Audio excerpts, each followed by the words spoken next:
In this video, we'll install a USB charger and a reading light at the front of the camper.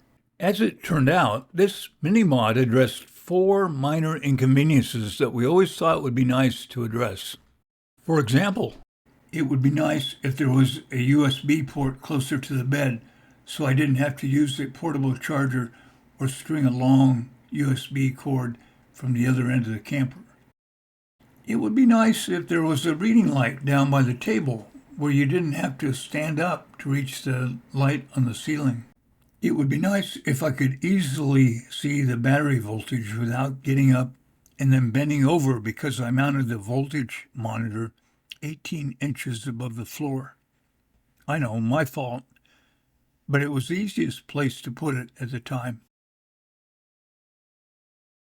And finally, on those many trips out to dark skies country to see shooting stars or northern lights or comets, if we could get our eyes accustomed to the dark skies by using a red light for a half hour before we go outside the camper, our night sky viewing would be much better. Here's what we found to solve these minor issues. I had this handy little 12-volt USB charger that had a voltage readout since I did my build, and I never found the right spot for it. To address the lighting issues, I found this great LED reading light. It dims, and it has the red light so you can preserve your night vision. There's also a 5-volt USB port at the bottom of it. Very handy. To mount both devices, I found the smallest box I could find that might fit both the charger and the light. The next step was to find a usable fuse slot in your 12-volt fuse box or tap into existing 12-volt wires in the vicinity.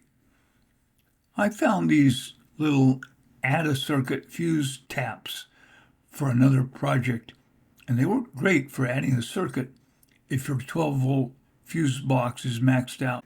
To use these, you remove a fuse from one slot and plug in this in its place.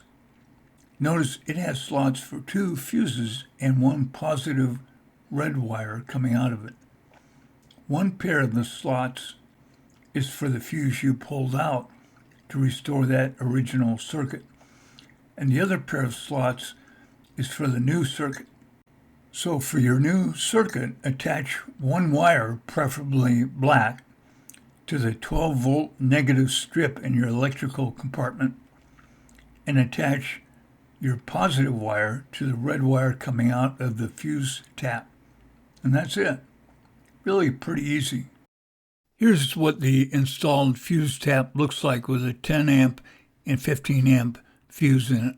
Next, I ran wires along my existing wires through the water tank compartment, then up the front wall of the camper and under the front window plate.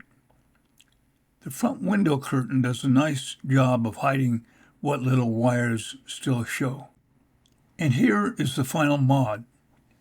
It gives us a USB port closer to the front of the camper in the bed, a voltage reading that I can see without bending over, a dimmable spotlight down low that I can reach without standing up, and a red light to preserve night vision on astrophotography missions. I have 2 new USB ports, but because of my compact arrangement, only one can be used at a time. I just figured that there's a backup port in case one goes bad. One final note. The voltage reading on this little USB charger seems to be about 1/10 of a volt too high. But as long as I keep that in mind, it still gives me a rough idea how my battery is doing. Well, we hope this gives you some ideas for adding a little convenience to your rig. Thanks for watching.